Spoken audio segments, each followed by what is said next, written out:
got mail.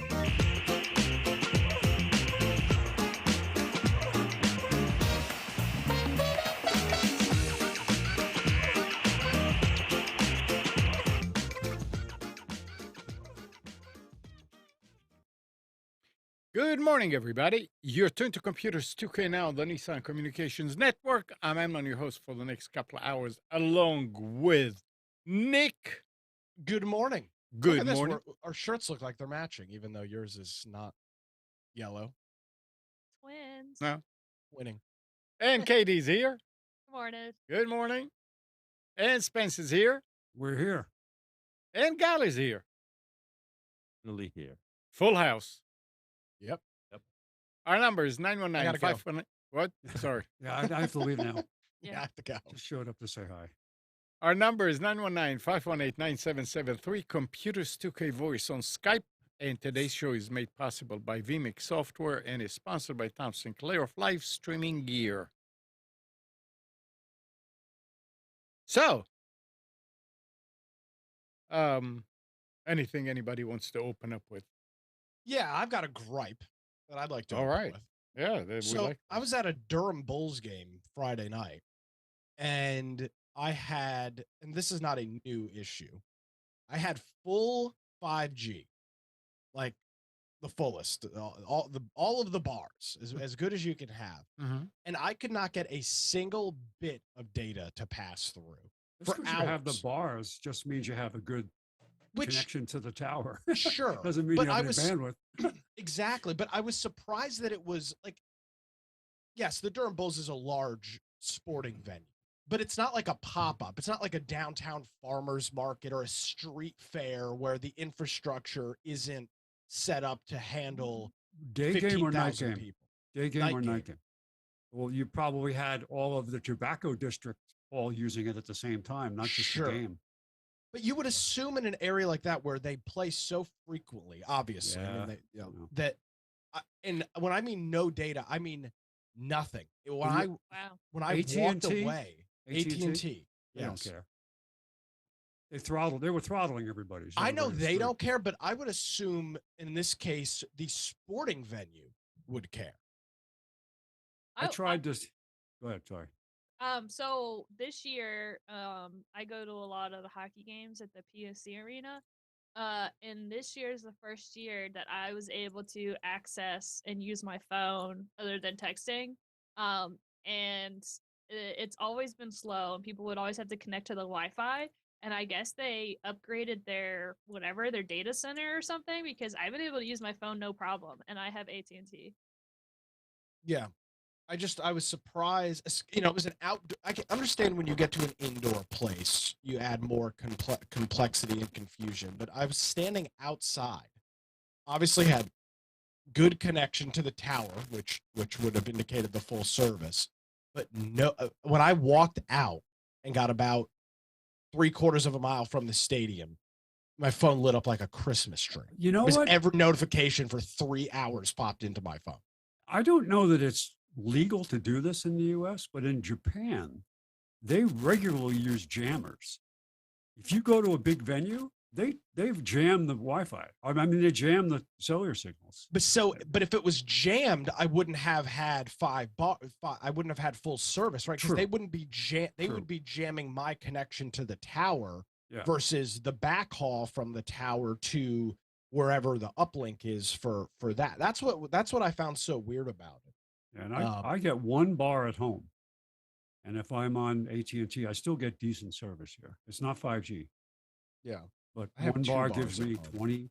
20 meg download speeds. I don't know. I just thought I thought that was kind of weird, because I know that tobacco district is blowing up in terms of its growth. There's a couple of apartment complexes going up like right next to it. I just thought it was odd that the service was fine.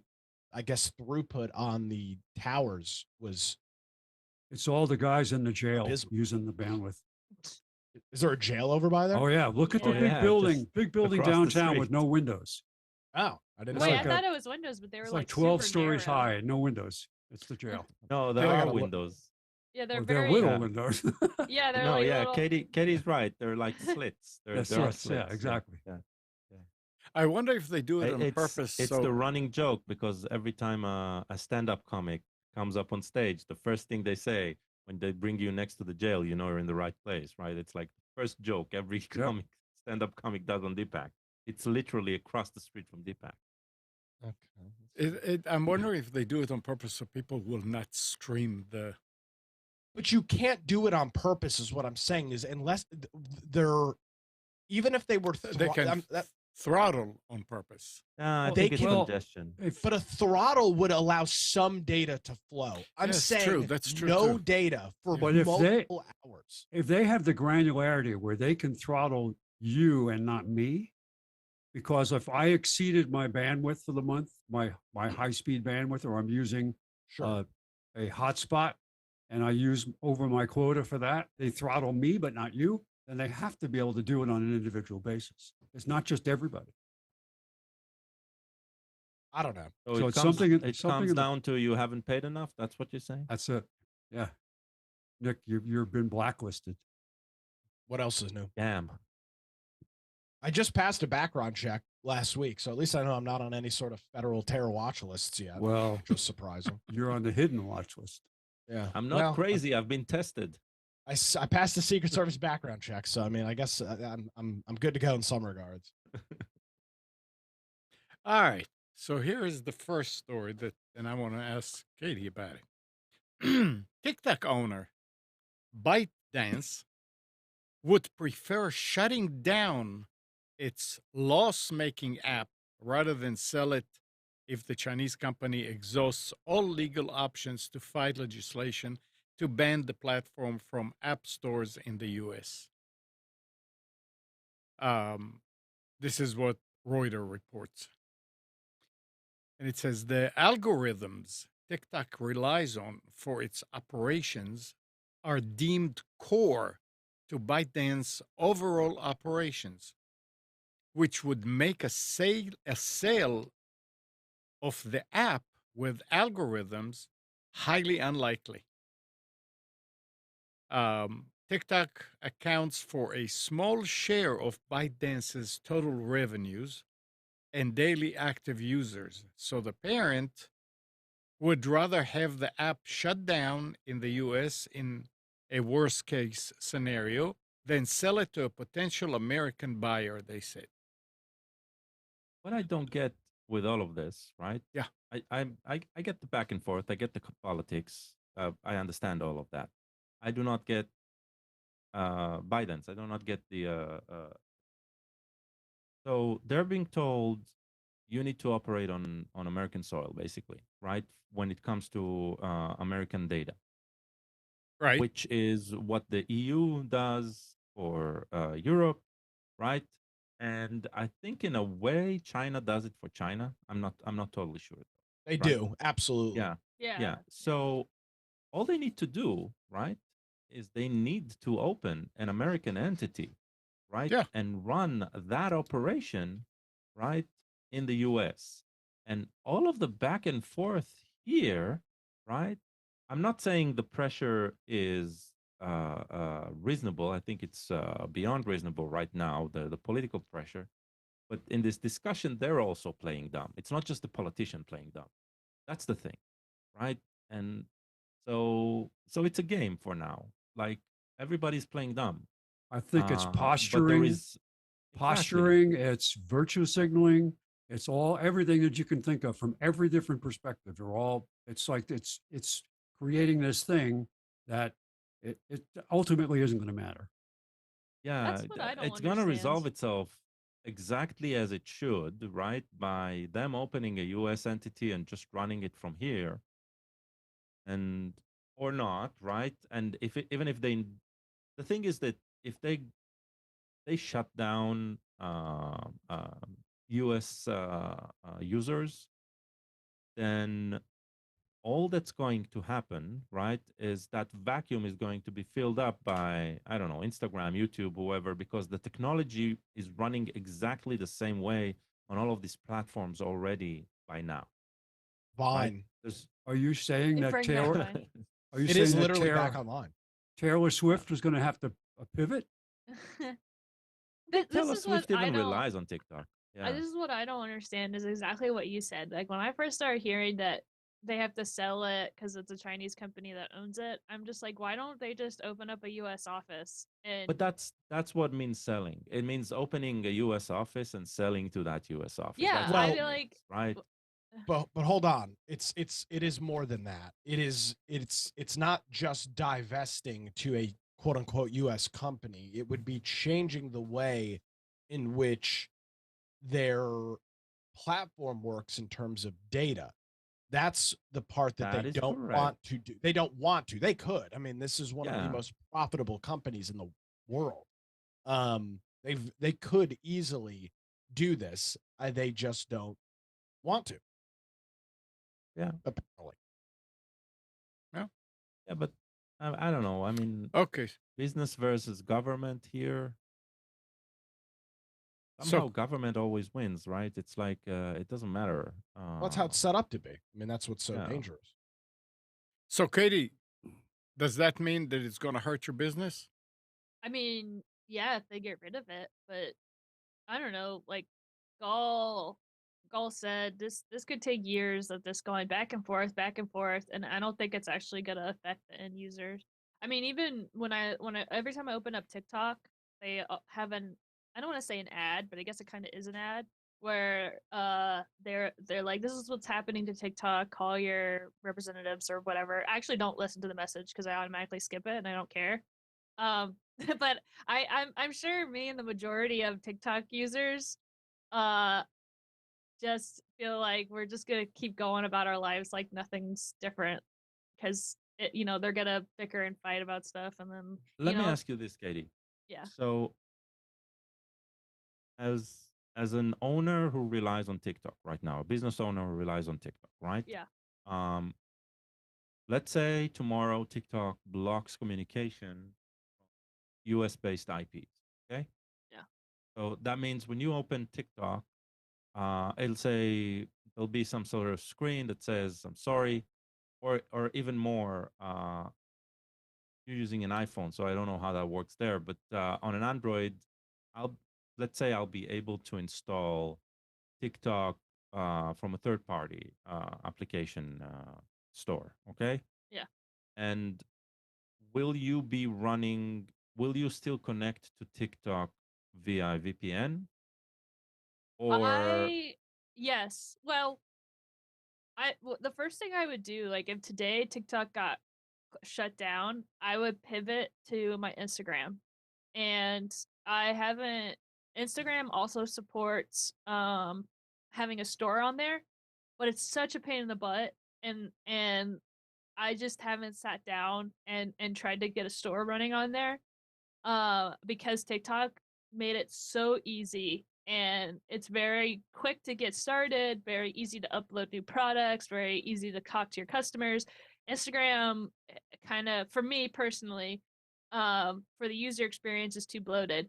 I do have quite a big audience in Canada and in Australia and Europe because they order so on TikTok you can't sell outside of the US.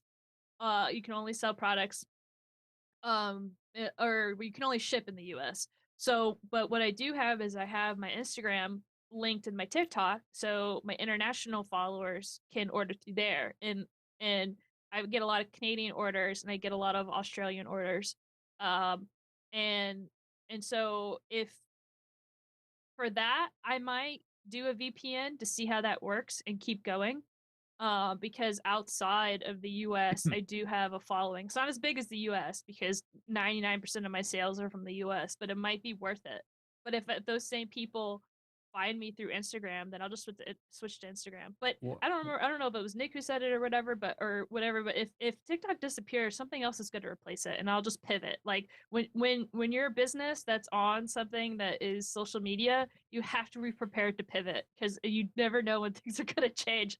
I mean, I just started the TikTok shop last year, so what is the reason for the limitation on your sales outside the U.S.? What do they say is the reason? No, they ship free or whatever. They ship. Oh, it's just a company policy of how they do it. Yeah, they don't let you make TikTok sales. pays for the shipping. Yeah, but they don't my international followers don't even see my shop. Like, it's not available to them. So you go to my profile and they'll have my feed, and then there's like an icon that you can click on to go to somebody's shop if they have one. They don't have that icon. I can't even see it. So how do Sounds they like know? At least TikTok I think. developed the shop for the US or something like that. Sorry, say that again. It sounds like TikTok developed Oh, the yeah. shop specifically for US as the first market or something like that. Oh, 100%. I mean, the amount of people that buy stuff in the US is astronomical. Like, we're talking billions and billions of dollars. It's so crazy. And this statistic is old, and I saw it years ago, but they're basically saying that, like, the amount in the Western civilization the US takes up, as far as online shopping, it makes up like 80% of online shopping or whatever. It's like ridiculous, the amount, even though the population of the US is a lot smaller than some of the other countries. uh it's crazy. The people in the US are feral for online shopping. And I think that we've been conditioned that this is our main mode of shopping through Amazon and through eBay and all these other internet merchants. So it's very easy for people to be okay with shopping online and on mobile. I'm counting online as mobile. Huh? But yeah, so if TikTok disappears, I'll be sad because I have a lot of success, but I go with my customers. So if my customers switch to a different app, I'm going to switch to that app. I don't, it would be wrong for a business, or not wrong, but it wouldn't be smart for a business to be tied to a certain application uh if the customers aren't there. So if they migrate, I go wherever they go. You have to. Yeah. Yeah. Um, Staying on China. Yikes. Chinese tech giant Kaishu, Kuaishu, whatever, is laying off employees in their mid 30s as part of a company wide restructuring plan dubbed Limestone. This is citing people with direct knowledge of the matter. The move highlights the pervasive ageism in China's tech sector, where young workers are favored for their perceived willingness to work long hours and keep up with the latest technological developments. You mean they want slaves and younger people are more Yeah, valuable? yeah. Oh Lord. Couldn't do that here. Who does it Yeah. here? I'm so saying you couldn't do that here Oh. because it's not the young people that are willing to work long hours. Right. It's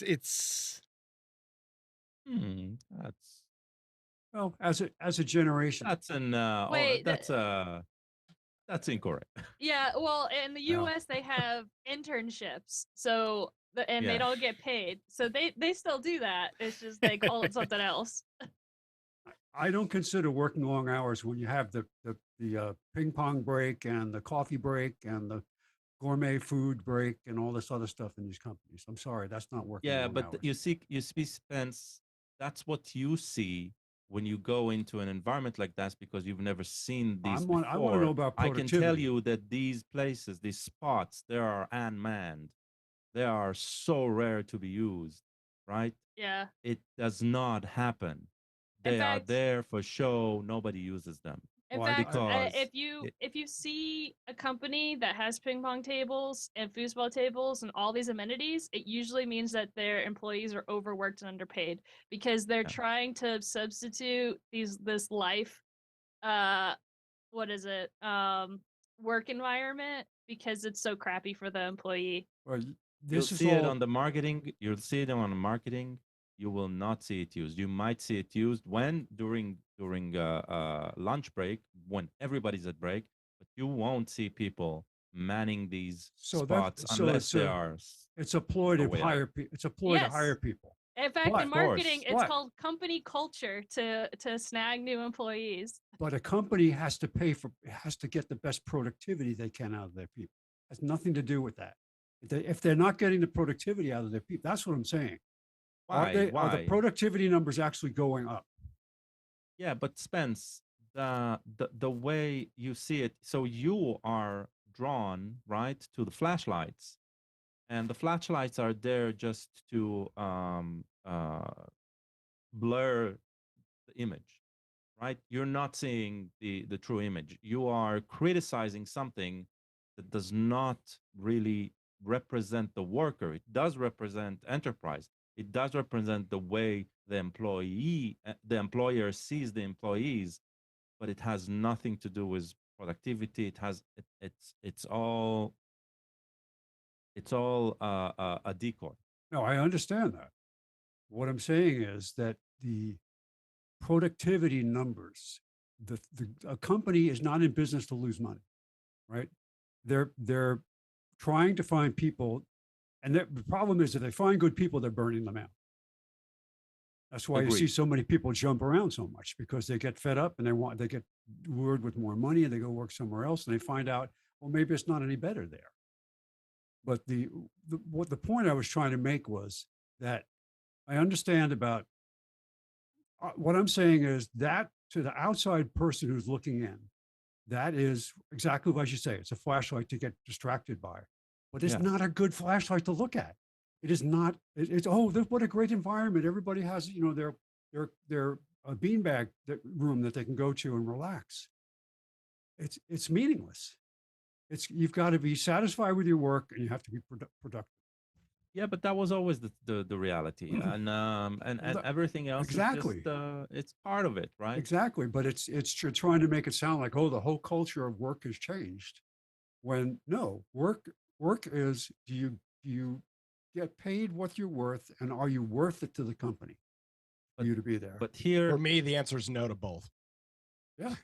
Yeah, but Spence, here you are criticizing an entire generation, right? Based on your perception that something has changed, and I'm saying no. Actually, Well, I'm no, not but hold on. criticizing. Still the I'm not ones who are criticizing willing the to work workers. long hours. But I'm not hold on. critic- There is what Spence is saying. There is a lot of truth. I mean, these people are my peers, and there is, and they're, Katie, you're a couple years older than me, but you probably see it a lot in some of your peers. Well, you probably don't associate with those people because there is a huge issue in the what I'll call the 25 to 35-year-old working crowd right now. There is a lack of responsibility. There is a lack of work ethic. Not with everybody. I was up in Mount Olive of all places on Monday at a meeting, and I was talking to a guy who owns a landscaping company, and he said that across all races, landscaping, right? So you have your stereotype for who's working in landscaping. Across all races, there is a huge lack of people showing up on time, putting in the effort when they're there, and it's an age thing. It's not a race thing. It's none of that. It's a mindset of a younger generation. Not everybody, but a good enough where it's a big enough problem where it's hard for companies to find workers. And this is a guy that takes I've known this guy for a long time. This is a guy that takes care of his employees. He's not grinding them to the bone from 7 to 7 days a week. I mean, this is a guy that takes really good care of the people that work for him in his landscaping business. And he's only 20, he's like 28 years old, owns a multi-million-dollar landscaping company. He takes really good care of his employees, and he struggles with the same issues. So could it be the Chinese effort now is really they've chewed those people up and they spit them out? Probably. Well, the problem for the longest time is their birth rate. So they have they have no young people that want to work. And the older people are all retiring and done with work. So they've created freaking disaster for themselves in China. I will say a comment on your landscaper friend is I guess technically I work a white collar industry job, which is I guess in an office setting. Yeah.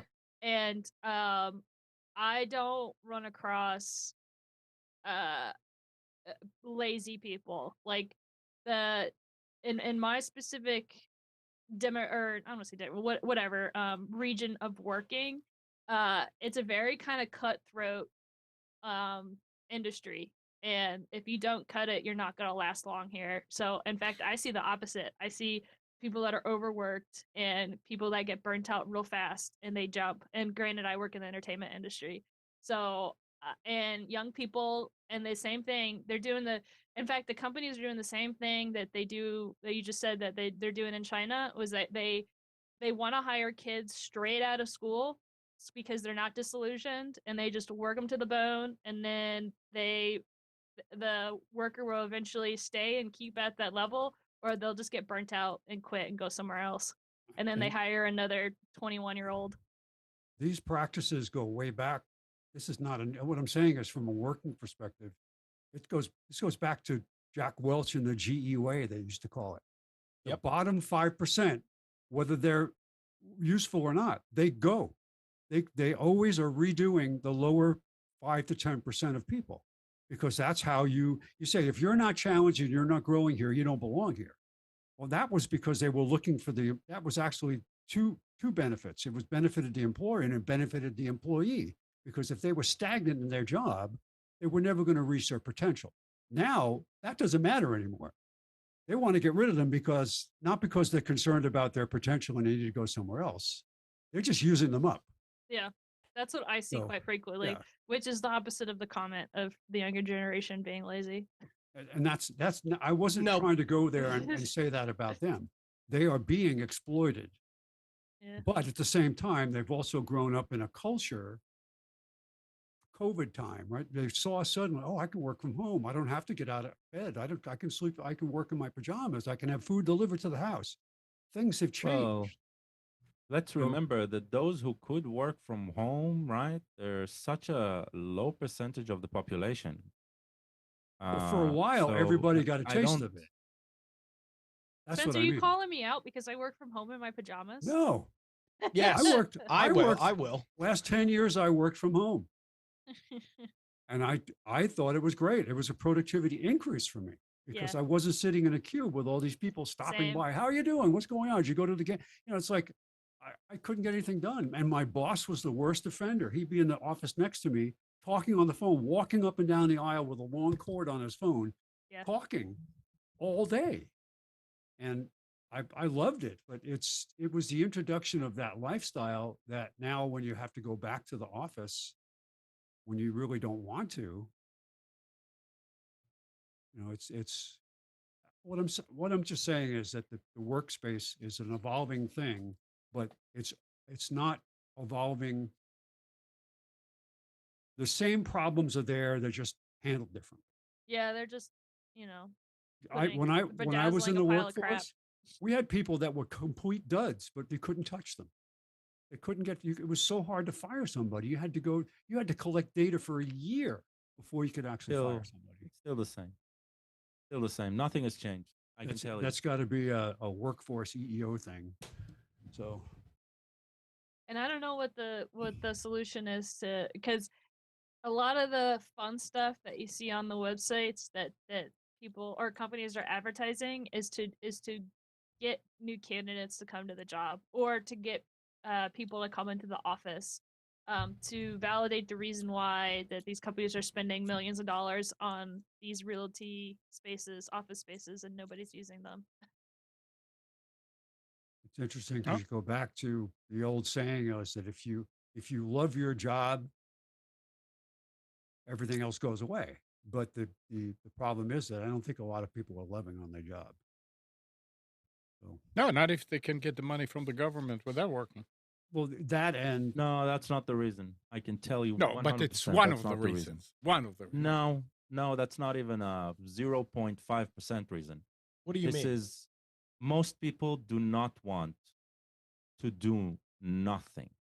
Okay? So the fact that the government pays for some, I'm not saying nobody's abusing it. Yeah. I'm saying the amount of abusers are negligible. That's what I'm saying. The mindset that just living on government aid, right, is a choice of life. First of all, it requires an extremely huge amount of work to actually keep that afloat, right? Because you need to prove again and again and again. That's work.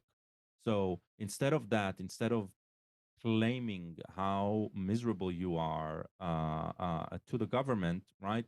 Most people would actually would like to find a day job that can sustain them, and those who cannot deal with a day job, then yeah, we need to find a way of at least not not making them a nuisance to society. So the whole idea of here in the country, the term socialism is like a really bad idea when you discuss it. But the whole idea of socialism isn't about how do you make the country um, how welfare, right, is a bad idea because it creates sorry, sloth, or it creates like people who do not want to work, right?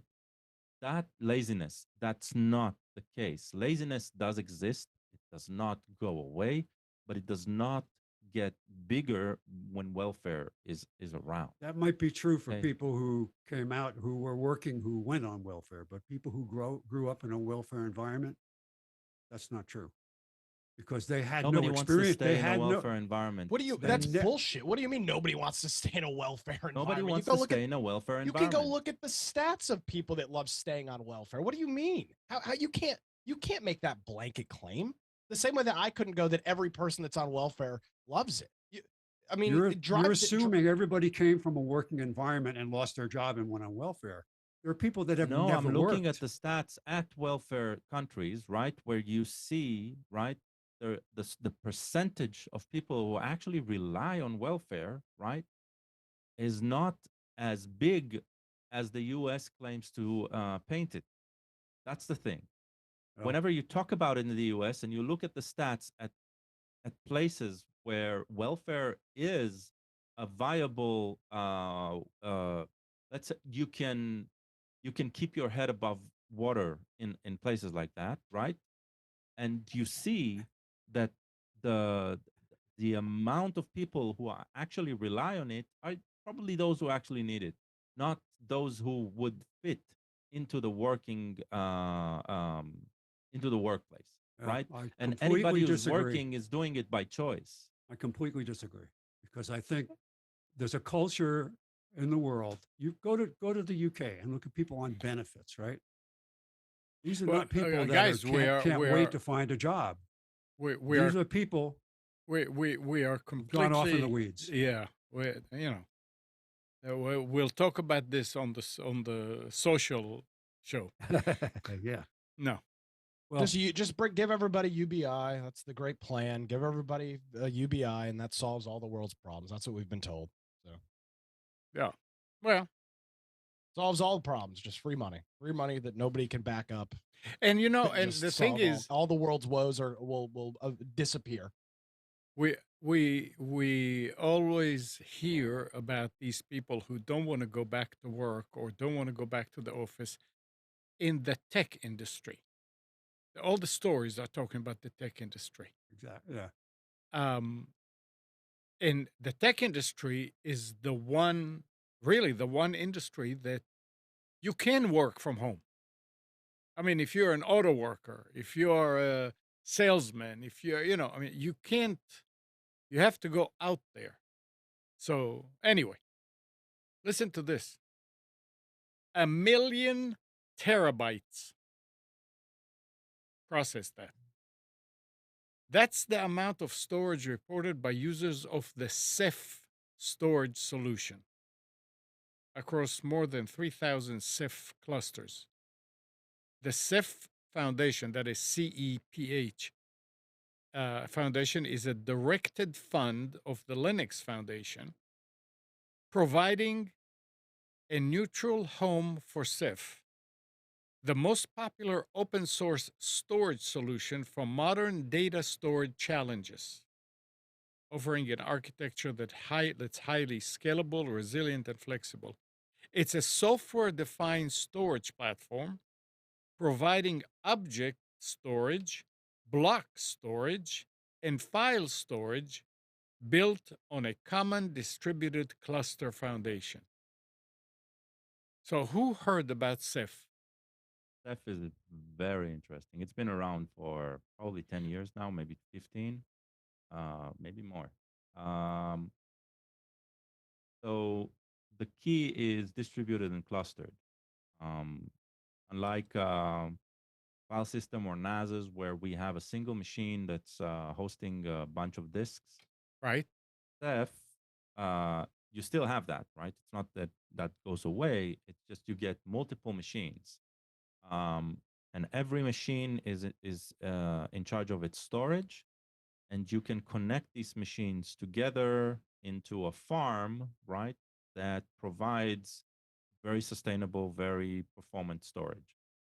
So if one node suddenly goes offline, um, um, the rest of the cluster will still provide the data because everything has been synchronized, and uh, it makes for very durable, very highly available storage, very safe storage. Uh, the cost is extra hardware, right? Because you're talking about clustered solutions. So is it an IEEE standard that they're looking for, or is it just a, because a company? I do not think they. I think they have. First of all, they've always been open source, right? So it's an open source initiative, and there's a direct there's scrutiny from everywhere, but I do not know if they rely on any standards per se, or they created their own thing. But they probably have like recommendations for infrastructure and virtualization and all that. So, Oh Gal, yes, Yeah, yes, yes. yeah. That Who exists. is this solution for? Um, data centers mainly. I mean, anybody who wants to create it can grab a couple of low end CPUs, attach drives into them, and run their own Ceph cluster. I The benefit starts at large scale, though, right? So you want to, if you're interested in storage in the terabytes and petabytes, right? Then Ceph is a very interesting solution, but you also need to want the high availability of it and the cost that incurs with it. So uh, I I run a single machine at home which has multiple disks, and the point of failure for me are either the disks, right?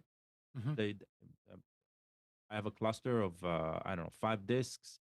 I can live with 2 disks dying, but if the CPU on that machine dies, right, then I'm screwed, right? I need to replace that CPU. So it's like a So with small, Ceph, go ahead. like a small implementation of blockchain. No, not blockchain. No. If you've ever seen enterprise level NASs like Oh yeah, Isilon, yeah. EMC, Okay. and stuff like that, that replaces that. So it's at a Uh, lower, it's at a lower level than blockchain would be. Yeah. yeah, blockchain you can run. Definitely, you will You want could, to run blockchain on something like this. But yeah. blockchain requires CPU. Is the CPU here is a requirement per node, but it's not a high requirement because what you care about is just managing the storage. It's not about running an application on that Okay. storage, right? Okay. So So yeah, so it's like a layer two thing. yeah, yeah. Yeah. So it's a storage solution, right? So it's if you're thinking about it, you're either thinking about it as an S3 replacement, which is the standard that was developed by Amazon for object storage, what's called today, and or for a file system, right? Remote file system, a LAN, a NAS. Um, anybody can run it. It's not just for enterprise. If you're a hobbyist and you're interested in it, yeah, go for it. Does does it also support the stack, like whatever you're using, whether it's Samba or FTP, or is that part of it, or is it just that is below that layer. You yeah, will expose it yeah, okay, afterwards with that. Yeah. okay, Hmm. This is a file system. It's just a yeah, distributed file yeah? system. That's what I needed to understand. It was Um, like a layer yeah, two environment. Yeah, yeah, okay, cool. yeah. And it's robust. I mean, I've been when I got exposed to ZFS, which is what now 6 years, and ZFS has been around for 30 years, right? It's a Solaris project um, that became open source and then got uh, got implemented on Linux. Uh, I also got to learn about Ceph. Um, I eventually chose ZFS because at the time Ceph was too green, right? Uh, just me trying to figure out my ways around it and doing it successfully would have meant too much time lost. ZFS was much more mature, is much more mature, and it answers a different set of problems. Uh, because I'm more focused on the local implementation. With Ceph, you get the benefits of these type of file systems with the robustness of clusters, and that is an exciting proposition. Except especially today, where cloud computing is so ubiquitous, right? It's like if you want to run something, the first thing you do, you go to a cloud provider, use their whatever credit they give you for free computing, and you start experimenting, and you run as many machines as you need. So stuff like that, Ceph is definitely tied into that world. All right. Got people running Ceph clusters with tens of Raspberry Pi Zero like CPUs and this. It requires a commitment of knowledge of implementation, but it's not very hard. Okay. All right. Good. Oh, Nick is not here. Okay, let's go to this. America's FTC is sending more than $5.6 million in refunds to consumers as part of a settlement with Amazon owned Ring, which was charged with failing to protect private video footage from outside access. In 2023, in a 2023 complaints, the FTC accused the doorbell camera and home security provider of allowing its employees and contractors to access customers' private videos. Ring allegedly used such footage to train algorithms without consent, among other purposes. Ring was also charged with failing to implement key security protections, which enabled hackers to to take control of customers' accounts, of cameras and videos. This led to egregious violations of users' privacy, the FTC noted. According to their announcement Tuesday, the FTC is now sending 117,000 people PayPal payments to affected consumers. Um, that when you think about it, I mean that's not many people. 117,000 of all the Ring doorbells That's and the amount of customers probably up until the point where the lawsuit started and okay, they yeah, started changing their methods or whatever. okay. Yeah. That's very possible. You're right. That's so it's 5.6 million. I've been looking at 5.6 alternatives million to divided Ring. to 140 something thousand. That's not too bad. 117.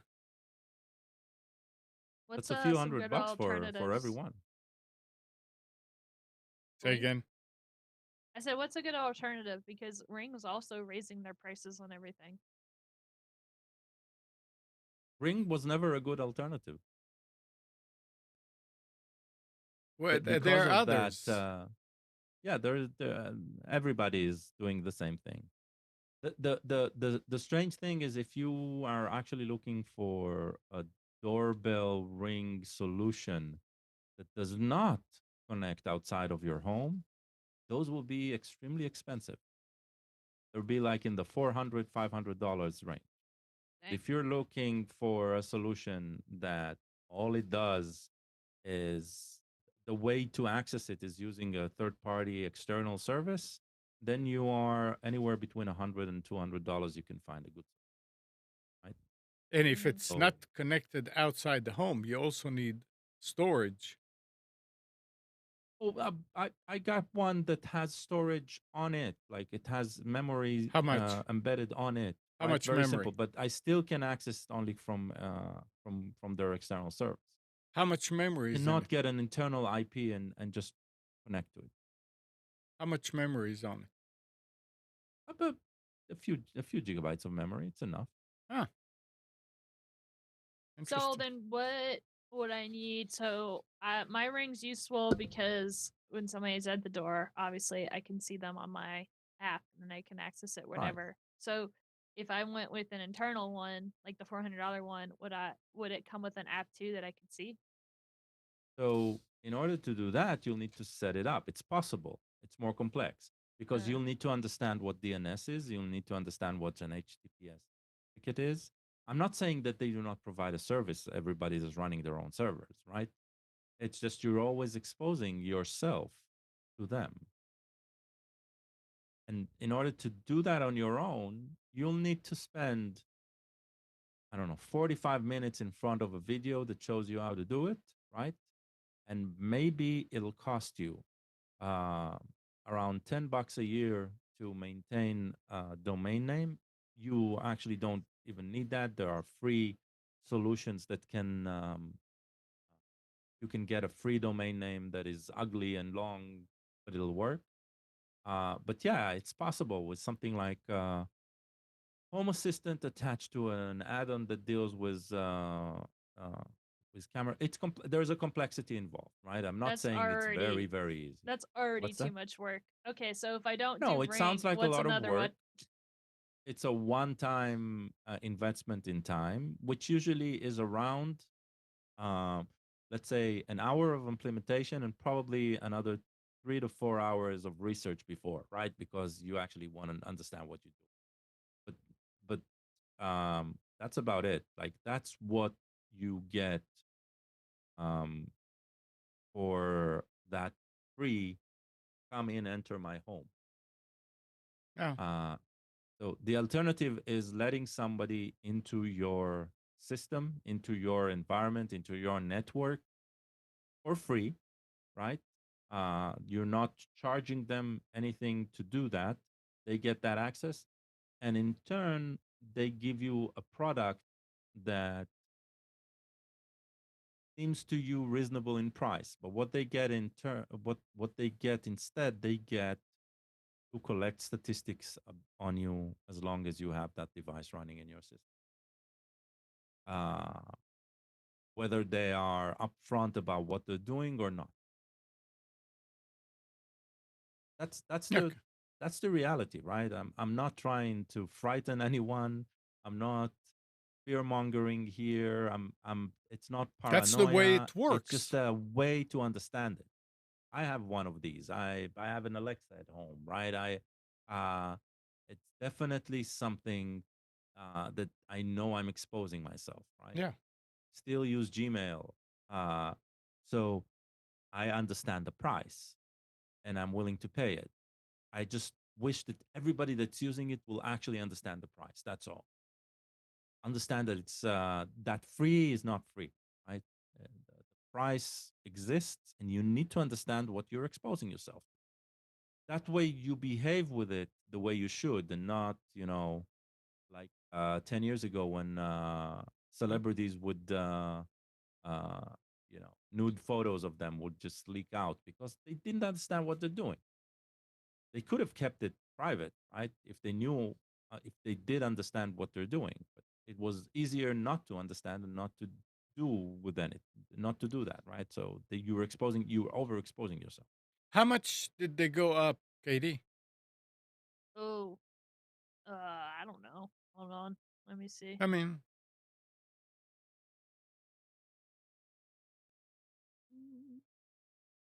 Uh, sorry, I'm 5 million, looking. no? yeah. That's what they need to pay? It went from uh, I guess I went from $40 a year to $50 a year, Uh, maybe. if it works for you and you don't want to spend the time Yeah, and 50 effort, bucks. Well, I need to replace mine it just anyways, because I've had it for years and it's like degraded, and so I was gonna buy a new one. But if this is if there's oh competitors now yeah. that are better, then I don't mind switching. And especially too, since the price is going, oh, it's going from $35 to $50. So $15 more a year. Yeah. Hey, well, all right, Nick, are you ready? I am. All right. All right. Got a nice little printer meme here to begin the show. We've got a yellow ink cartridge that is at the end of its lifespan, and we love our inkjet printers. If one cartridge is dead, typically you can't print at all. And the next slide, Amnon, uh, shows Grandma very upset that she cannot print due to her yellow ink cartridge being out. So there you go. Good times. All right, let's do it. For specials, we've got a Lenovo IdeaPad 1i. This is a 15.6-inch laptop, so it's got a full numpad built into it. A little bit of a larger device here. Really good price on this, however. It comes with a 12th gen Core i3, Gall's favorite, 8 gigabytes worth of RAM built in, which we love. The fortunate thing about Lenovo, this has been their standard. The 8 gigs is SODIMM, so it's soldered into the board, but there is an additional SODIMM slot, so you can upgrade. I have 8 gigs of RAM in my laptop that I bought 2 years ago, and I haven't bothered putting another stick in. Eventually, I will. I just haven't had the reason to yet. But it's upgradable, so you can throw another 8 gigs in there, and 16 for a laptop with a Core i3 is going to be more than enough. You're not going to do anything super intensive on this anyway. Intel Iris graphics, a 256 gigabyte SSD built into it. This is a nice entry level computer for $299. I mean, it's hard to beat you're getting a $300 15.6-inch laptop with a numpad with a somewhat recent processor. This is a pretty good deal. This is available over at Best Buy for $299. It's normally $500. I will note though that this is a limited time deal. It ends in 14 hours.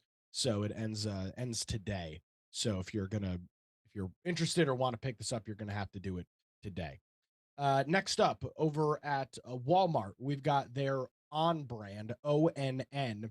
This is a 55-inch Roku television for $218 in terms of what you get with this. It's 4K, which is nice, so you can watch all of that silky smooth 4K content. It is Roku TV built in, so that is you don't have to worry about connecting another device to it. If you do, however, it does have 3 HDMI ports, which is nice. A composite, so you can connect an old video game console or a DVD player, a USB, plus optical for audio and coax, and it does have an Ethernet jack, which you don't always see on televisions at this price point. So you can wire this right into your network if you maybe putting this in an area of your home where the Wi-Fi isn't super great, or you're just somebody that wants to hardwire everything. You can connect that. $218 available over at Walmart. Click the link in the specials. There's a $10 promo code that gets it down to 218. Next up, this item isn't linked because it's part of well, it is linked, but it's over at Staples. Um, I've had these 4-pack Apple AirTags in the specials before, and it's always been one of those things where I don't need 4 AirTags. I've included them. However, you can get a single AirTag through Staples for 18 or for $19, which is a really good deal. I need one just for a suitcase. So you can pick this up over at Staples. This is part of their weekly sale flyer that they put out. So you'll just have to kind of mileage may vary on this depending on if your store has it in stock. But these are on sale for $19, which is a pretty good deal. Now, if you need more than one, wait for there to be a sale on the 4-pack. If you only need one, this is the lowest price that I have ever seen a single Apple AirTag at $19 available over at Staples. So you can check that out. The sale starts today. Their flyer came out this morning. So that's what's available over there. Next up, this is a Casa branded product. Couldn't believe how cheap this was. If you're in the Casa is TP Link, is their kind of smart home brand. So one of the big benefits, of course, is that it's a reputable company that's not likely to shut down tomorrow. So you can get a single LED soft white dimmable smart bulb for $7.45 on Amazon, which is so incredibly cheap. Or you can get a 4-pack of these lights for $26. Normally, these bulbs standalone are $17 a piece. So a couple of really good deals on this. Click the link in the specials for that. And obviously, you connect this via Wi-Fi and can do all of the scheduling and programming through the Casa app, automatically turn on and all of that fun stuff. So check that out over at Amazon. Next up, I have a similar model to this, not this exact model, but I've been very happy with my Eufy doorbell. And I've got, I think, the step down from this one of the cheaper ones. But I've been very impressed with their app. The battery life on it is great. I've had it since Christmas. And I've had it since Christmas, and I've charged it twice. I've charged it once, excuse me, and the battery is low on it now, so I need to charge it for a second time. You get good runtime out of these. Obviously, it depends on how often it's being triggered. That's what causes the battery, obviously, to drain. So if you're constantly going in and out of the house, you might see a little bit of a lower lifespan. But nevertheless, this is a really good deal for the Eufy E340 battery-powered doorbell. This one has dual camera, which is interesting. It's got a front-facing camera and then also a camera that shoots down at the ground. So if you've got Amazon packages or things being dropped off, you'll not only be able to see the driver when they are standing, but then it also can shoot and essentially shows like a fisheye view down below of what's actually sitting on your front step. This is shoots in 2K resolution. So this is available for $139 via Amazon. And the one nice thing about the Eufy products, they don't charge any sort of subscription. They're monthly. There's no monthly, there's no yearly subscription. You purchase the product, and that's what gets you access to the app. Obviously, that's subject to change, but nevertheless, a good deal available on Amazon for $139. Next So up, wait, yeah. so does this store it in the unit? Yeah. No, it stores it in the hub, which is where you put the SD card. Oh, But okay. you access your video just like a Blink. You access the footage via the device through their cloud web panel. So when you're not home, you connect to the Eufy app. You're not directly connecting to your device. You're connecting to the cloud, which is essentially the gateway for this. So you don't no port forwarding or anything. Your firewall, you don't have to worry about any of that stuff with this. It connects to the UFI. Now, let me be clear. When you're watching the videos, they are stored locally, Okay. but the cloud is the gateway. Yeah. So their third party service, for lack of a better term, is the gateway that allows you to connect and do all of that stuff in there. So that's kind of their business model. But yes, you do throw an SD card. Some doorbells might have the SD card built in. The one that I have has the indoor chime, which is the chime, and it also has a micro SD card slot, and that's what actually connects to the Wi-Fi. So the chime is what connects to the doorbell itself and gives you that connectivity. Um, Wait, so you so can check that out. Gal, Go you were ahead. going to say something? I wanted to ask because I have a Eufy. Mine is a Eufy as well. The reason I bought them was the memory is local on the device, and the resolution is a 2K camera, right? So similar to this one is just has dual cameras, right? It has this trick that it also looks at what's on the floor. Mm-hmm. The hub, I do not know. I do know they push it as ads in their app, but I've never looked into it. So you're saying, Nick, that there's no storage on the device? Could be, no? Um, all I can speak of is the one that I have, and the one that I have connects through the chime, and the chime is where the Mhm. SD card is. That's where the storage Okay. is. My chime Um, is just a chime. Okay. Interesting. y- yeah, that is interesting. Katie, are you They do. paying attention? Yep. But- And yep, I meant nope, but now I am. Ah, But you said that it's local to the device, right? I still wanted to I mean, you ping can. my app. It is, You and it will. can. That's what I'm Yeah, saying. you So can. It's both. the Eufy service is what does the push notifications. It's the Ah. app that you can view everything on. The data, at least on mine, they might have different models. Maybe some of the data is stored in the cloud. I don't know. Mine is not. And I specifically bought one where the data was not stored in the cloud. And when you, at least on mine, when you open up the Eufy app and click on a video, it says decrypting local storage, and it takes a couple seconds to load because it has to call home. The chime responds and says, "Here's the video," and then the playback starts.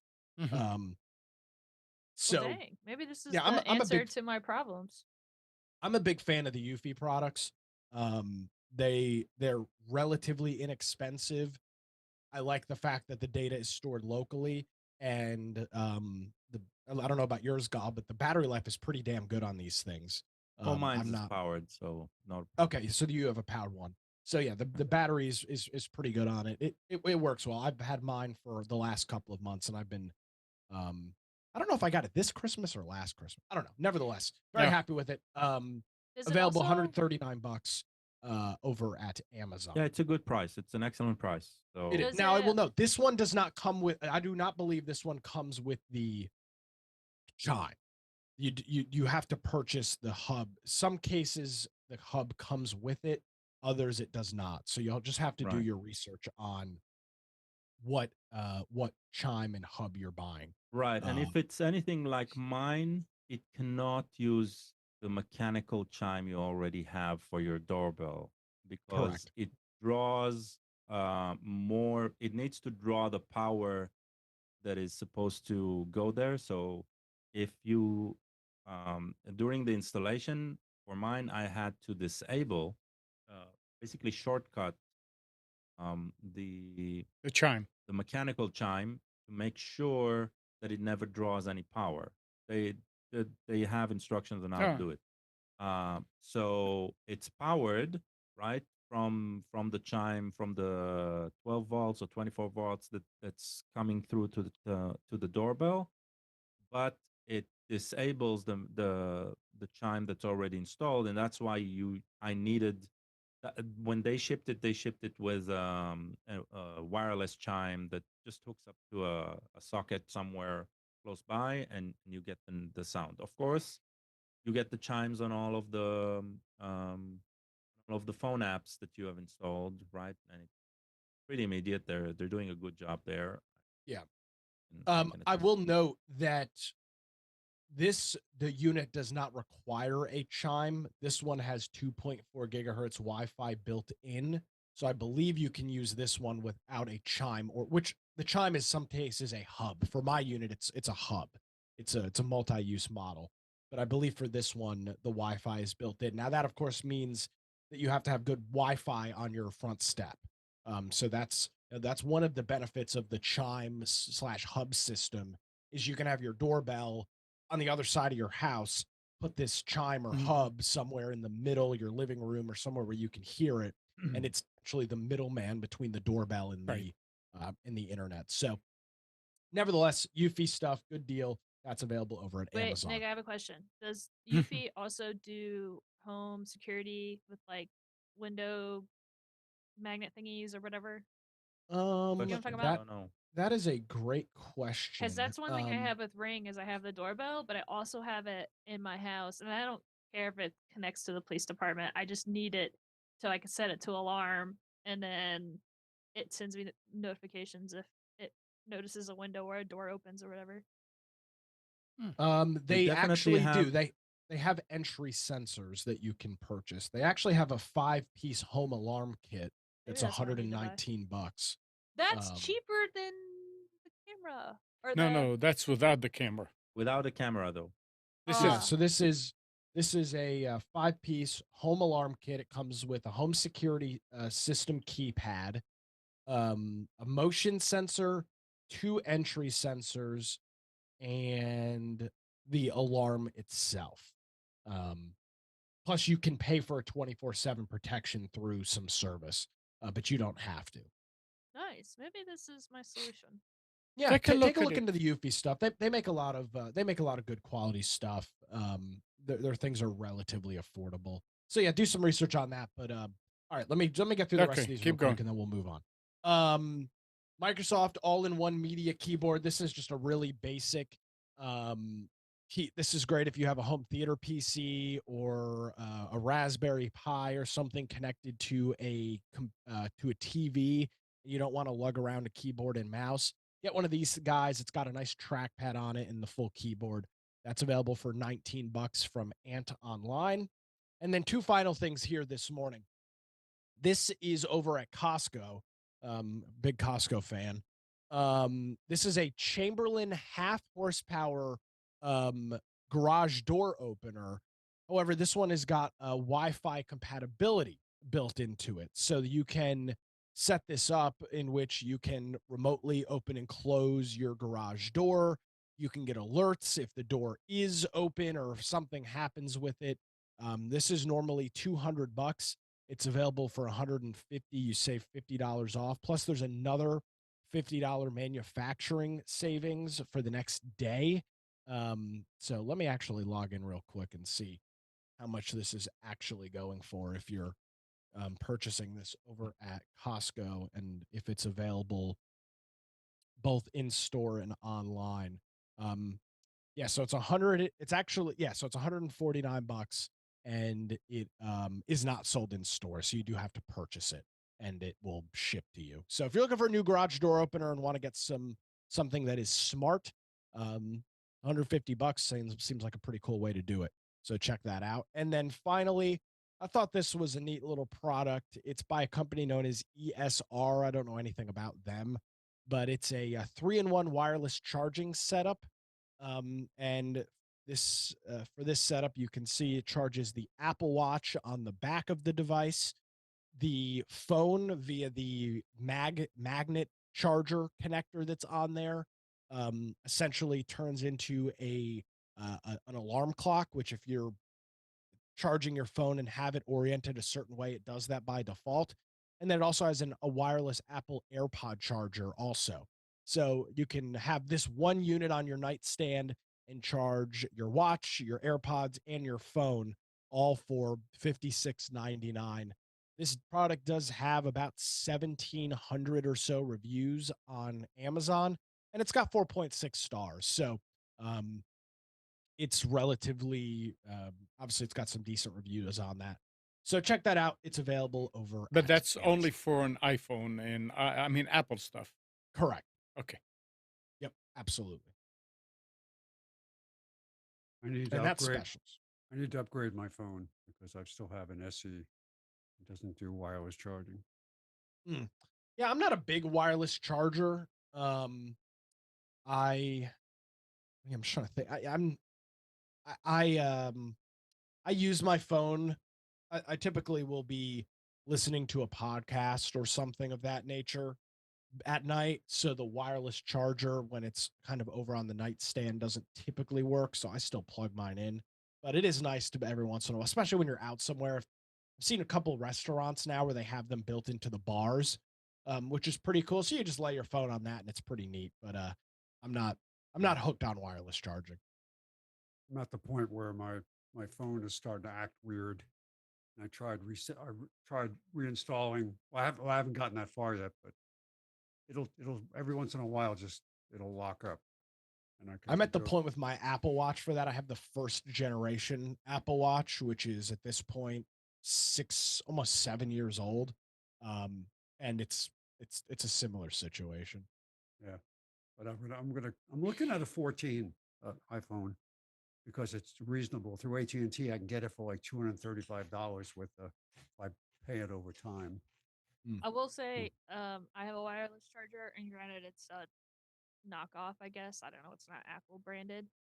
And it takes my phone forever to charge. And in Uh, fact, I don't really use it anymore for my phone because it's just I could plug it in and it charges to full battery in like an hour. Where if I put it on the stand, I could leave it there for like 5 hours and it maybe does 75%. So that's the one thing you have to look at with the wireless chargers is the wattage that they put out. Yep. And plus, if you have a case on it, that does affect the performance of the charge as well. So yeah, you want to check and make sure that it's a no matter what you're buying, whether it's fast charge or something like that. I And have if you a don't use it the right way, you see all kind of electricity dripping down on the disk running and onto the floor. just Well, yeah. you don't see it, but you'll feel it with the heat. If you don't have your wire, I've had situations where I have not had my phone fully on a wireless charger, Hmm. and the phone gets very hot because of all the heat that's being dissipated. Wow. Because it's not, that's not like it's not going to burn you. It's not like it's going to explode, but it's warm, because of the loss. Well, So there you go. anyway, all right. The U.S. Court of Appeals for the Second Circuit overturned a prior district court decision lifting the injunction that blocked New York's law mandating that ISPs offer a $15 a month broadband plan to low income families. This is coming from Ars Technica. The ruling is a loss for 6 trade groups that represent ISPs, although it isn't clear right now whether the law will be enforced. For consumers who qualify for means tested government benefits, the state law requires ISP to offer broadband at no more than $15 per month for service of 25 megabits or $20 per month for high speed service of 200 megabits. The law allows for price increases every few years and makes exemptions available to ISPs with fewer than 20,000 customers. So it's for the big guys, it's not for the small ISPs. But that's interesting. And by the way, net neutrality came into force this week, right? Didn't Nick? they FCC? Did they reinstate it? Yep. Well, here we go. Yep. It's back and forth, and by the time it's enforced, Trump will be president, and he will withdraw it again. Well, there was also some talk about bringing back the fairness doctrine. Oh, which is yeah. just what that will do to the broadcasting industry again. They said the Federal Communication Commission voted on Thursday to restore regulations that expand government oversight of broadband providers and aim to protect consumer access to the internet, a move that will reignite the long-running battle over the open internet. Known as net neutrality, the regulations were first put in place nearly a decade ago under the Obama administration and are aimed to preventing internet service providers like Verizon and Comcast from blocking or degrading the delivery of service from competitors like Netflix and YouTube. The rules were repeated under President Trump and have proved to be extensuous partisan issue, contentious partisan issue over the years while pitting tech giants against broadband providers. Of Who course. was who was the FCC chairman who was a real That- proponent of getting rid of it? And they said the 1 year. You remember this, Rick, Nick, right? Or the 1 year later results show that it was actually beneficial.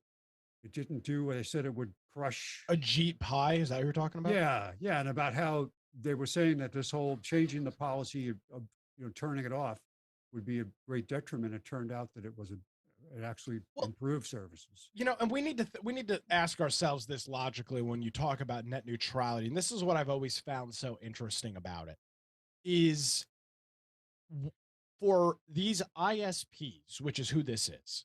It's the ISPs versus Netflix, Google, and YouTube. Let's just set the floor on that. Of what benefit would those companies to what benefit is it for those companies to throttle that traffic? That's always been, I mean, net neutrality has not been in effect since I think 2018 or 2019 when the Trump administration repealed it. Right. And there's no change before, there's no change after. And so it seems logical if having the rule in fact doesn't change anything and you get rid of it and nothing changes, then why do you have the rule in the first place? I mean, that's just my gut reaction to when we talk about That's something that is supposed to solve all of these issues. You just haven't seen it. that's when you have sense and you ask this. It just They don't. seems illogical. Yeah. I mean, it's not like the internet has completely broken over the last 6 years since it's been repealed, and the internet's not going to get any better with it now in place. It's just it's a bunch of nothing. Yep. All right. And you're right. Seagate. Hopefully, the next administration completely abolishes it once again. They will. I mean, it's a ping pong game. Seagate has joined Western Digital in increasing the prices of hard drives with rising demand due to the huge data requirements of AI taking the blame. AI is also behind the rapid growth in orders for enterprise solid state drives. One of the big three makers of traditional rotating hard disk drives, Seagate informed customers that it is increasing prices effective immediately for new orders, but also for any changes to orders that are over and above previously committed volumes. This was disclosed in a letter from the company seen by analyst TrendForce and comes just a couple of weeks after rival manufacturer Western Digital sent out a similar letter to customers informing them of price hikes. So, hard drives are going up in price, and they're blaming it on AI. I feel like that should be the opposite.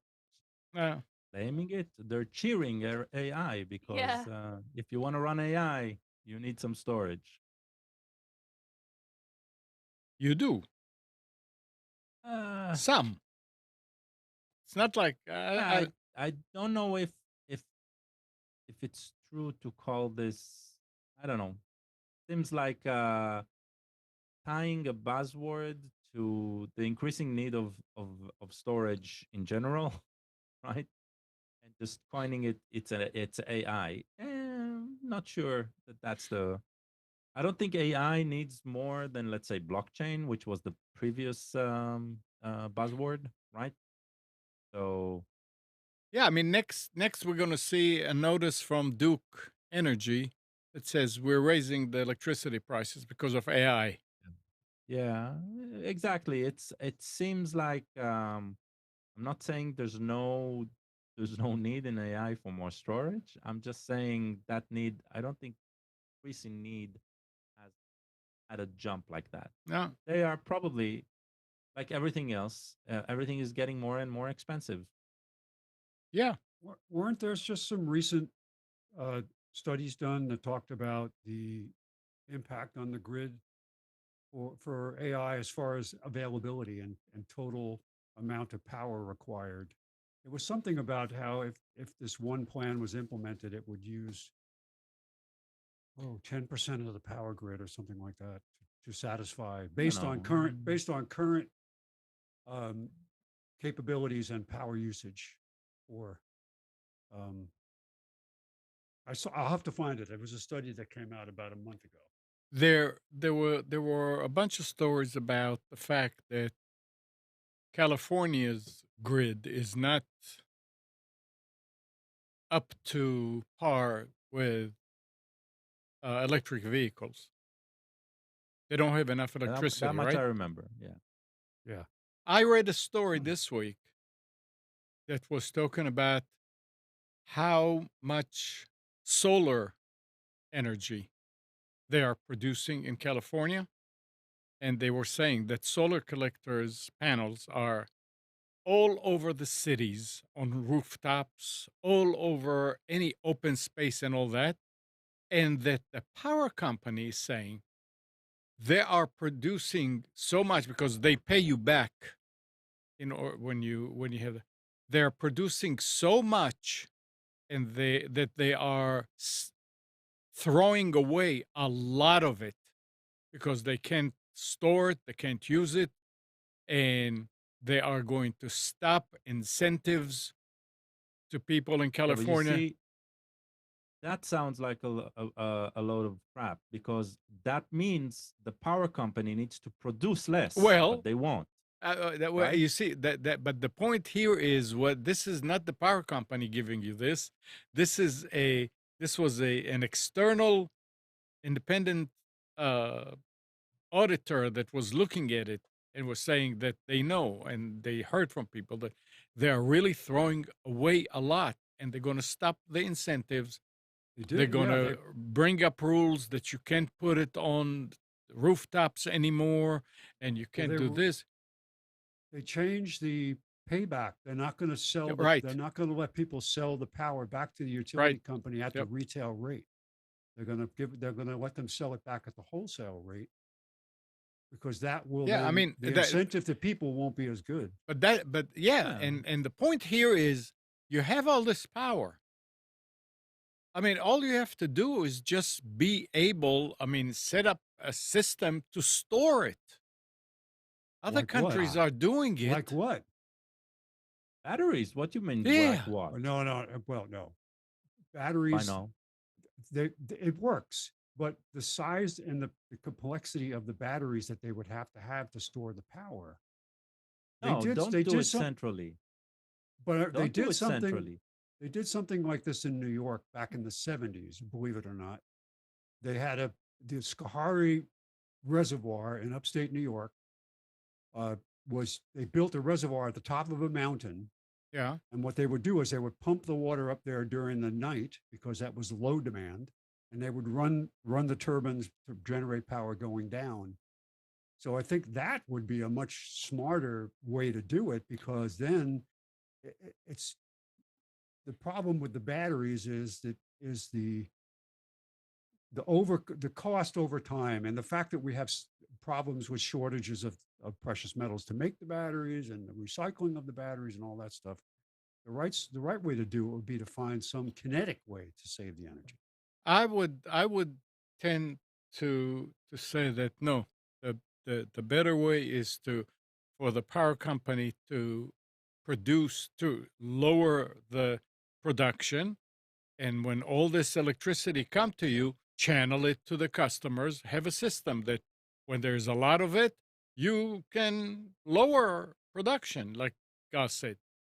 Yeah, it And sounds then, good, but it's going to be enormously expensive. but look, Look, this Ben, is because what- look, expensive. It's always development is always expensive, but eventually it'll be beneficial for But, everybody. yeah. the equation doesn't work because the I do cost, not the agree. overall cost over time, we The don't fact have that it enough doesn't money work now. now doesn't mean it won't work in the long term. Eh, Spence, the excuse that it's hard now is the damnedest excuse that we can use. No, look at the situation now with solar panels throughout the country. They're cheaply made. They can't withstand hailstorms. They had a disaster in Texas when they had this big. They had one of the largest solar farms in the whole country, Texas. no, but look, It's offline yeah, because but of a hailstorm. Spence, right? did you read the story about what Australia did with Tesla? No. A huge battery. I mean, a whole area or whatever they call them in Australia is running. I mean, when they're talking a huge battery, I'm thinking like a huge building, and that's their power. They did it in Alaska, believe it or not. They had a Well, storage. so here, but it was only for a 10-minute ride through. Well- If they got off the grid, they had 10 minutes worth of battery backup to back up the whole city until they could start the generators local. well, I mean, there's got to be a way to And use they that eventually electricity. abandoned it because it was so expensive. There's got to be a way to use it instead of just wasting it. What do you mean? You're Well- talking about when people are generating solar energy at their home? They're Yes. doing it at home. They're doing it everywhere. All Well, the at home, the Tesla power bank is what many solar companies are installing right. for your home, but that Yeah. is a very small system. It's a home mean, system. Yeah, No, but no. It's a but home system. Yeah, but the thing is that when you have a small system and you have thousands of small systems or hundreds of thousands of small systems, it becomes a big supply. No, and there's- that's what they there's were two- talking about. You're talking about two different things. Okay, There is two So, different Amnon, things, yeah. The article you read about was about solar panel producing energy for the grid. Right. The alternative is no. a power bank inside or close by to the solar panels, right? And that stores local power for later use. That does not sip out energy to the grid. Correct. Okay, that is instead of sending it back to the grid. So the incentives that they're talking about, that the power companies pay for the power coming into the grid from solar powers, right? Or solar panels, those systems do not have an in-between storage. Oh, solution. yes, they do. I have a friend over No. here that has it at his home, and anything extra goes back to the power company. He's got but that's not the- batteries. He's got Fine, but That's but not the that norm. guy. But that guy specifically, I would say, yeah, switch him to wholesale creation because he stores his energy. My panels do not store energy; they just generate energy. California's main Okay. problem was when they had the outages, when they had all the fires and all that, was that all these people had solar panels and they thought, well, if the grid goes down, I'm fine. No. But they weren't because they didn't realize their power is not coming from, there's no way to store it. So Right. that they thought that Hence, if- their systems, they were only sold half of the solution. They didn't sell them on battery storage. And that Battery was Right, storage. because that was that's the issue. part that gets incentive. Just the solo, that's just the panel. That's why I installed just the panels. I know that I am reliant on the grid. Yep. But by having the panels, I pay less, Yes. right? So, But yes, it only pays less when the grid is healthy.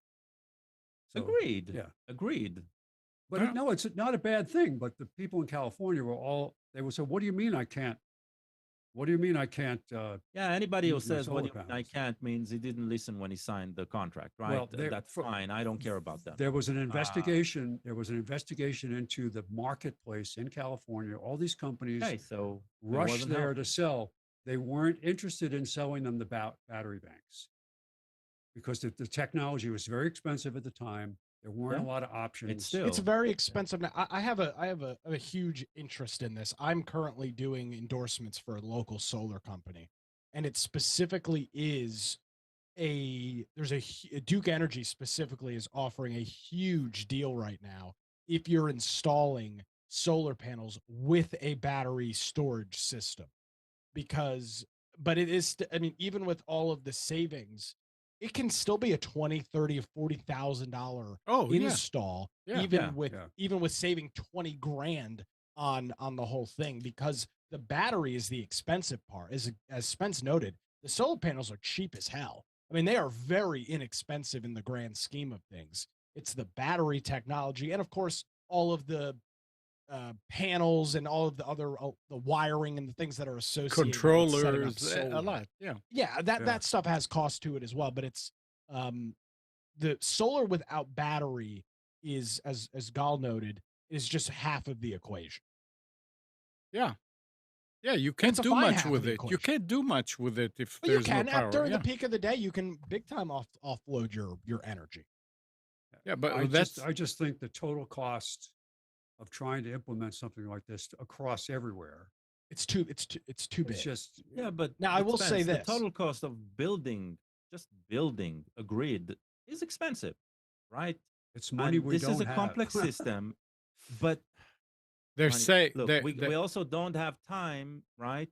With just wishing that the grid will be better. Something needs to be done, yeah. and so some expense needs to be I absolutely put agree. in. Right. And we need to be So looking at a source that is continuous, SMR is not the intermittent. solution. Yes, But even with generation batteries, 4 nuclear power is even the way to with go. batteries, it's I not agree. continuous. No, it's not. Yeah. But it still gives you some ride over time. Yes, it does. Yeah. Well, But it's the old saying that we said from the beginning about solar green. In order to be green, you need a lot of greens. yeah, It yeah. costs a lot to become green.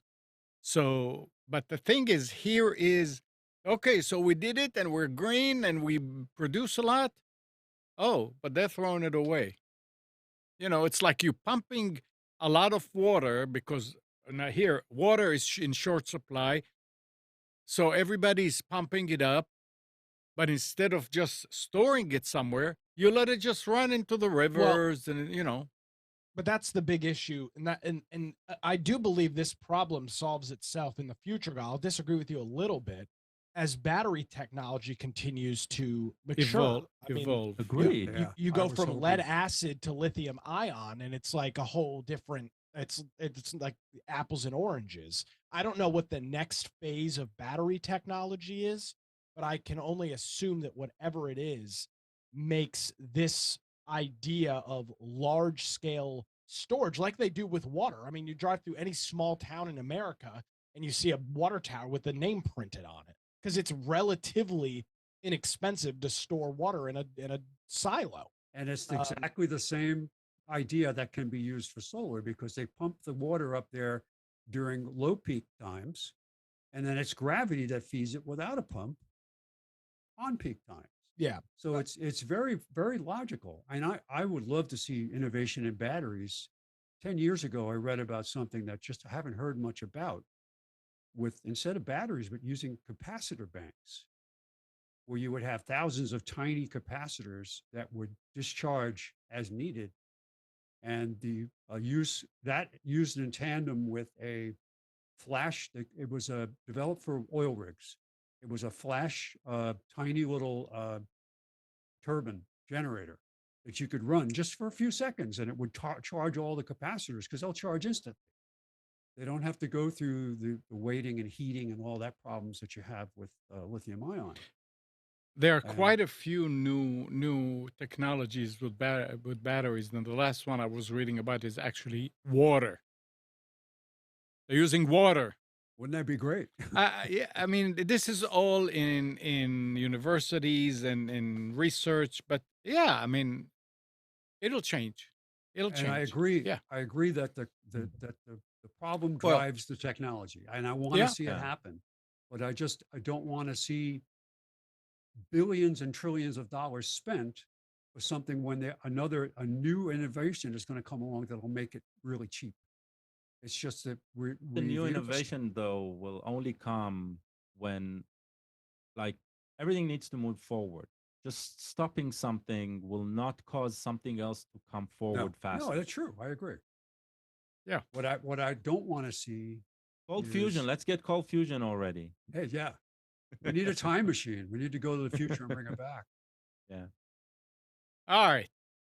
So everybody that is working for a company or looking for a job, and the FTC narrowly voted Tuesday to ban nearly all non-competes, employment agreements that typically prevent workers from joining competing businesses or launching one of their own. So it was narrow, but they passed it to do away with non-competes.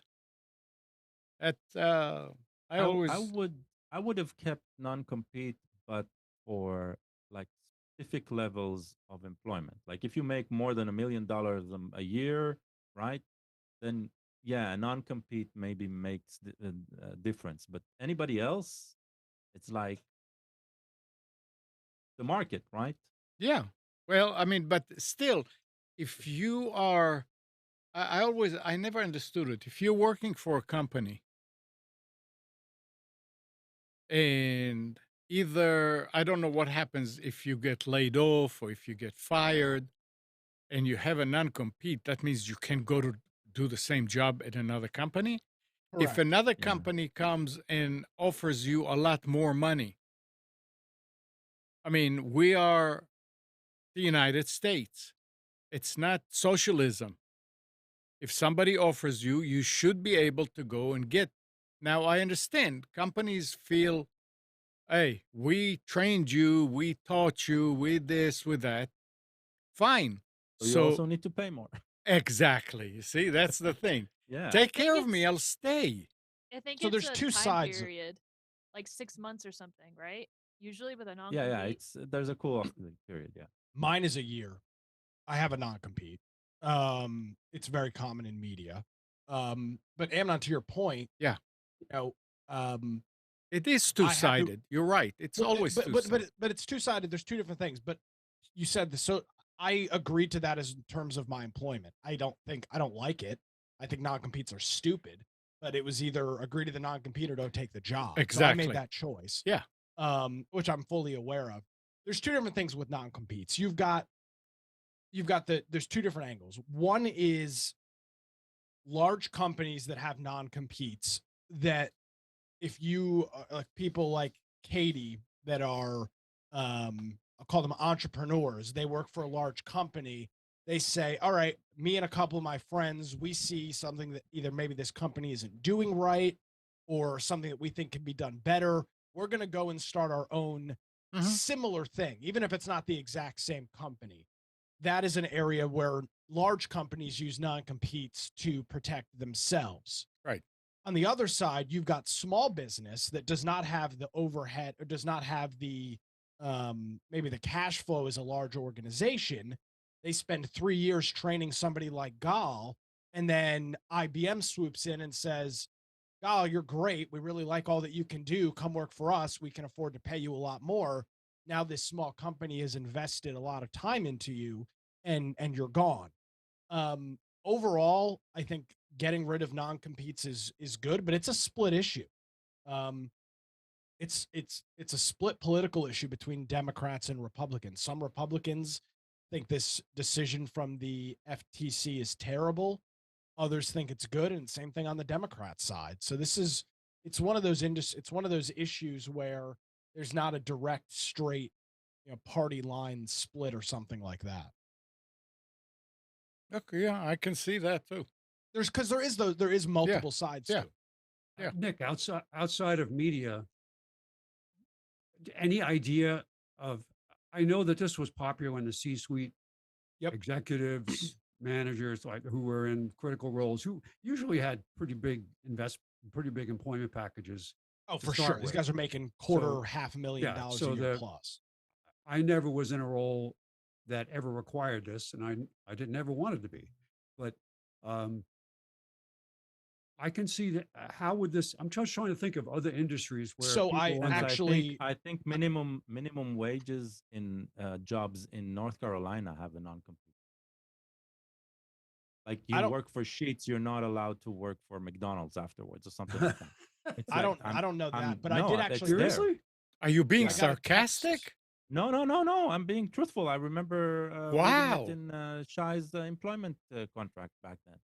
I did get a text from a listener because I talked about this on my show Tuesday or Wednesday. I got a text from one of my listeners who owns a small law firm, and she has her employees under non-compete. Many of them are coming right out of college, so they work there for 2 or 3 years, Spence, get all of this experience, and it's a small locally owned law firm. Yeah.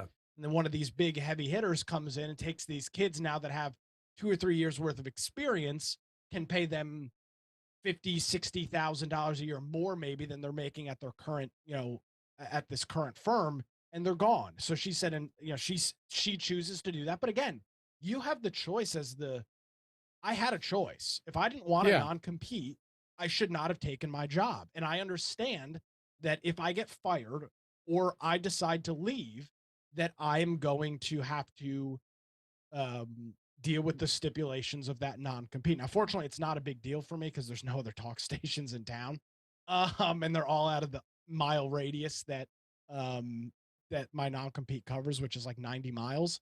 But yeah, that's how it works. I would think in the case of new employees that it would be fair because you're investing in them to say, if you do leave, here are we're not going to stop you from working somewhere else. You're just going to have to pay back. If you, And some places do that a as well. bonus, a signing bonus, or something like that. Yeah, I understand that. There are, and there's some confusion with this. Non-compete and non-disclosures are different things. There was some weird twist ups with this. People were saying that, oh, so now this means that you'll be able to steal company secrets. Non-disclosures are very different from non-competes. They're completely unrelated. That's usually not a separate contract. That's in your employment agreement. When you Absolutely. start, like anything that you invented, yeah, while you work for a company belongs to that company, unless you have a special relationship. That's that's pretty typical. Yeah, I know that there are. I worked on certain things that are all obsolete now, but with IBM and at Nortel, that I could have been stopped from going to work for another company. If I shared what I knew from that, I would have been in trouble. Yeah. So, yeah. All right. So listen to this, and I wonder how it's. What about other languages? Almost all keyboard apps used by Chinese people around the world share a security loophole that makes it possible to spy on what users are typing. The vulnerability, which allows the keystroke data that these apps send to the cloud to be intercepted, has existed for years and could have been exploited by cybercriminals and state surveillance group, according to a researcher at Citizen Lab. They're talking about, like, if you have a keyboard and you want to change language, you can install another. No, you can install another keyboard. Okay. On iPhones and on Android, and when you do that, there is a warning from day one, right? Understand that when you're installing something from a third party, that third party has full access to whatever you're writing. Yeah. So I like, what's the news? Somebody has made I use don't know. of it, or That's just something that came out. interesting. Oh. I can tell you for Android specifically, one of the things I do mess around with alternative keyboards when I use a terminal application, because when you're using a terminal application, the needs for stuff like control and shift and tab and stuff like that do not exist by on the default keyboard do exist in alternatives. But on Android, the the choice of open source options, those are that are developed in the open, is amazing. The one I'm using recently is called Unexpected Keyboard, and it is very active in development and has very very cool features. Uh, but there was a time where there was especially at the beginning when the keyboards that came from both Apple and Google baked in, they were lackluster. They were okay-ish, but not great. And so there was this competition with other manufacturers, other software developers who came up with novel solutions on how to type on glass, right? Basically. And some of these features found themselves baked into the default keyboards. Um, when you buy a Samsung device or whatever, you get Samsung's keyboard, right? And most users, they go and just download Google's keyboard instead, stuff like that. Every time you install it, you get that warning. Uh, because this hasn't been baked into the system, and Mhm. that means there's no way for the system to know what's Yeah. going to happen with the keyboard. And they do want to allow network access to the keyboard's application because stuff like spell checking, online searching for terms, uh, or just general AI, what we call today AI, but a prediction of text, right? That comes from an external service, not something necessarily stored on your device. So, yeah, it needs to go out. So, can be spied on, including your Yeah. passwords. Yeah. Absolutely. And talking about passwords, some Android powered TVs can expose the contents of users' email inboxes if an attacker has physical access to the TV. Yeah, makes sense because if you're logged into your Google account and Right. that's the same account as Yep. your email, then yep, Yep. for sure. That is So just why people understand, especially with Google, if and it might be inconvenient, but whatever service you're using, register a new account for that. right. Don't use everything on the Don't same use account. right. Use a separate account for YouTube and a separate account for Gmail and a separate account for Google Pay and a separate account for whatever. And yes, it's annoying as hell, but at least on Android you can switch through them rather easily, and you can make sure that only certain things sync for certain stuff. Make Yep. sure it's separate. And we thought TPM was one incompatibility. So now we have Windows 11.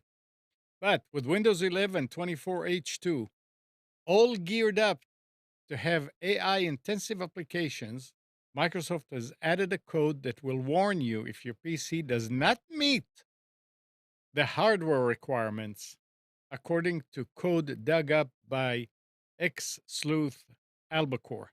The warning will be displayed as a watermark so you know that you cannot use certain AI power built in apps because of an unsupported CPU. So you went and you got a computer that has the CPU that and the TPM and everything that Windows 11 supports, but now you want to try those AI. No, yours does not support. So it's we're going. It seems like we're going through a But they're period. talking about Copilot, I think, right? I don't know. They're just saying built-in apps. So I don't know Yeah, what I'm they have. guessing it's about Microsoft and their push for their Copilot AI and the way it's starting to show up in the OS itself. Huh? So probably that's where it comes. I hope it stays there. And yeah, that'll be great. I would love to run systems that cannot run Copilot, for because you example, don't. right? Because it'll Yeah, make more yeah, sense yep, running that OS than Microsoft has put. Um, there's some disregard today uh, for their product lines if it cannot benefit from AI, right? They're pushing the AI scheme so hard yeah, that it's as if nothing else matters. And yeah, I worry, but it's not. They're not the only ones, right?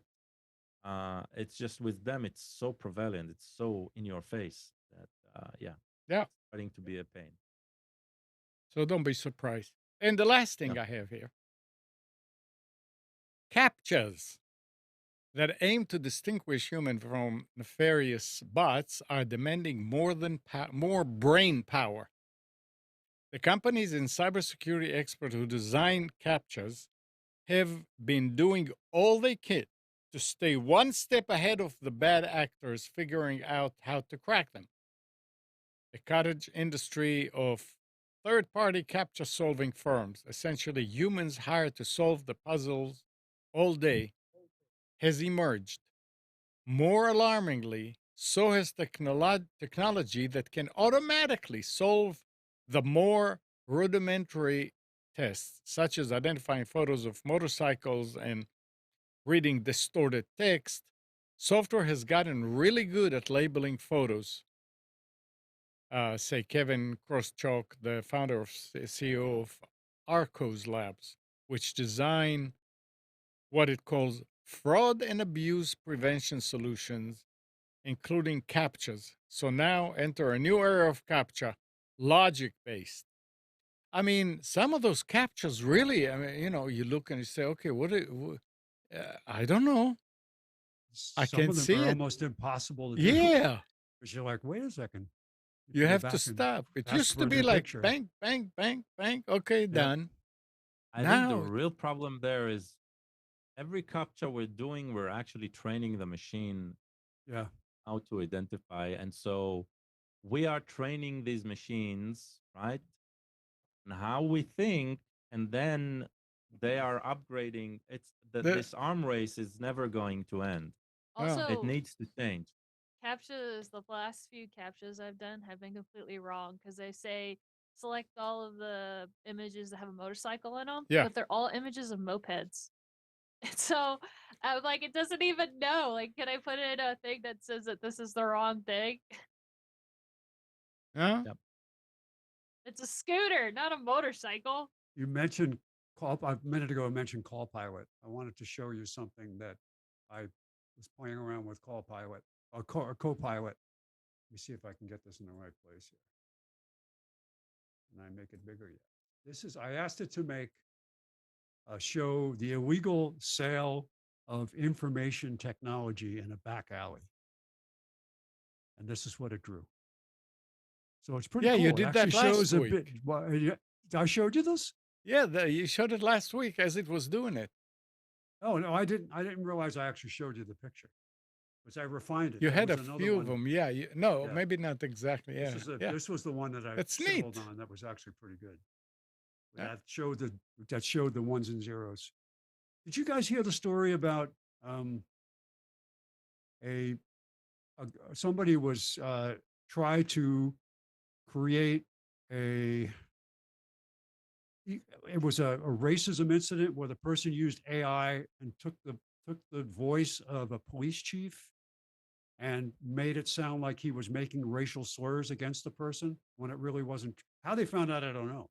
But the There's person quite who did it, they arrested him. yeah, there's another one that a teacher and a previous teacher framed his principal using AI. Yes, same thing. Yep. And yeah, we're going to see a bunch of these Oh, I'm things sure. happening. It's people need to start thinking. But I want to know Yeah. how they know. What tools are there out there for you to test to know? Yeah. I think it's not about testing. I think it's always about finding the timeline of when things happened and then Ah, just you know detective work, basically, right? Finding the flaws in the logic, and then how come he started saying that? When did that start, etc. And you go and you'll find uh, the triggers, the motives, But I think, uh, like with and the with ability. digital photography, you can go in and there are tools you can use to find messed up metadata, and you can look it up Sometimes, sometimes. But I mean, yeah. remember the whole controversy over the Princess of Wales and that picture that they had of her, and how there were errors in the picture. You could find out like missing fingers and all kinds of weird stuff. But they knew the picture was Photoshop. Yeah, I mean, And it's just like, do you guys remember the when the Trump and uh, elections, there were all these videos where they were chasing him and arresting him and all that. And oh I yeah, mean, yeah, but you could see that it was a it was fake. I fake. Yeah, mean, to tell. you could tell. Can you imagine what's going to happen this time around? There are going to be things that are going to look so real, and people just need to think now. Yep. Anyway, it's this time of day.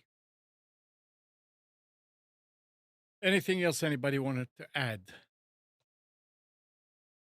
Oh, just on that note, there's actually a AI image detector you can download. Well, Yeah. that it's going to be And good until somebody figures out how to. Until they figured it out. But Yeah, it's a it's they fine. start. don't work It's very fine. well either. So it's all a mess. Yeah. All right. So thanks, Katie, Nick, Brad. Spence, Gal, and good morning, Kathy, Hannah, Nabil, Mac, Norm, Katie and Donna. I mean Donna, Dina, Mati, Eleanor, Sarid, Yaakov, and Yael. Thanks everybody for tuning to Computers 2K Now. We hope you enjoyed and maybe learned something from our time together.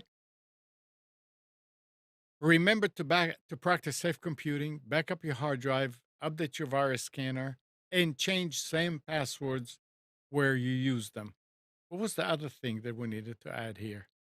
Gal, you came up with something. Backup 1, 2, 3. Oh yeah, and do the backup 3, 2, 1. 1, 2, 3. Yeah. 3 Uh, copies to Local different sources and one. media, local and Yeah. and one at least one remote. yeah. We'll be back here next Sunday at 9. But you can always reach us at computers2know.com and Monday through Friday, 6 to 9 a.m. Nick is on Wilmington's 980 The Wave and 107.9 FM. You can tell your Echo device to play 980 The Wave and listen to him live, or you can go later on to the recordings at nickcraig.com. And Nick and Brian also do the Infection podcast on Twitch. That's for survival games, gaming news, and some political points. Go to infectionpodcast.com to see when is the live show going to happen, or just download the podcast afterwards and listen to it at your leisure. Again, have a great week, and we'll see you next week.